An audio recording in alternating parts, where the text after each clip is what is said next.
അതുപോലെ തന്നെ ഞാൻ ഈ ഒരു ബിസിനസ്സിൽ എത്താൻ കാരണം ഇതിലൊരു പ്രൊഡക്റ്റ് യൂസ് ചെയ്തിട്ടാണ്. കവചം എന്ന് പറഞ്ഞ പ്രൊഡക്റ്റ് യൂസ് ചെയ്ത് എൻ്റെ മകൾക്ക് ആസ്മ അലർജി ആയിരുന്നു.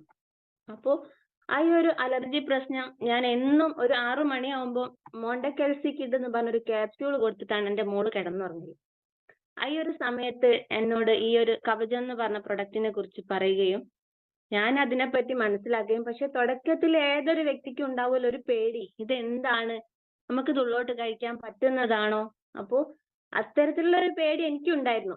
പക്ഷെ ഒരുപാട് സമയം ഞാനത് മാറ്റിവെച്ച് കൊടുക്കാതെ തന്നെ ഈ ക്യാപ്സ്യൂൾ കൊടുത്തോണ്ട് മാറ്റിവെച്ച് പിന്നെ പിന്നെ എന്നോട് എന്റെ അപ്ലൈയും കൂടിയായ നാത്തൂൻ പറഞ്ഞു, പുള്ളി റഹ്മത്ത് കുറ്റിക്കാട്ടൂർ പറഞ്ഞു, എന്തായാലും നമ്മൾ ഇത്രയും മരുന്ന് കൊടുത്തില്ലേ, ഇംഗ്ലീഷ് ക്യാപ്സ്യൂൾ ആണ് കൊടുക്കുന്നത് ഇത്രയും ചെറുപ്പത്തില്, അപ്പൊ ഇതൊന്ന് കൊടുത്തു നോക്ക്, നമുക്ക് കൊടുത്താൽ നമുക്ക് അതിന്റെ റിസൾട്ട് കിട്ടുമല്ലോ, അപ്പൊ കൊടുത്തു നോക്കുന്ന ഒരുപാട് നിർബന്ധിച്ചതിന് ശേഷമാണ് ഞാൻ ഈ ഒരു പ്രൊഡക്റ്റ് കൊടുക്കുന്നത്.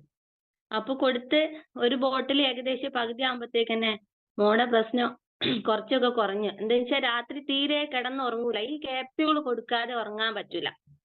ഞാൻ കോഴിക്കോട് ബൽരാജ് എന്ന് പറയുന്ന ഡോക്ടറെ കാണിച്ച സമയത്ത് എന്നോട് പറഞ്ഞത്, മോളെ സ്കൂളിൽ പറഞ്ഞയക്കാൻ പറ്റൂല, പച്ചവെള്ളം തൊടാൻ പറ്റൂല, അത്ര പോലും കുട്ടി ഒരു രോഗിയാക്കി ആ ഡോക്ടർ പറഞ്ഞ്. പക്ഷെ ആ സമയത്ത് എനിക്ക് മനസ്സിലൊരു പേടി ഉണ്ടായിരുന്നു, എന്റെ മോൾ ഇങ്ങനെ ആയിപ്പോയോന്ന്. പക്ഷെ നമ്മുടെ കവചം എന്ന് പറഞ്ഞ പ്രൊഡക്റ്റ് ഇന്ന് എന്റെ മോളായ ക്യാപ്സ്യൂളൊക്കെ മാറ്റി വെച്ച് നല്ലൊരു ശരീരം തന്നെ പുഷ്ടിപ്പെട്ട് നല്ലൊരു അസുഖം ഇല്ലാത്തൊരവസ്ഥയിലേക്ക് മാറി വന്നു.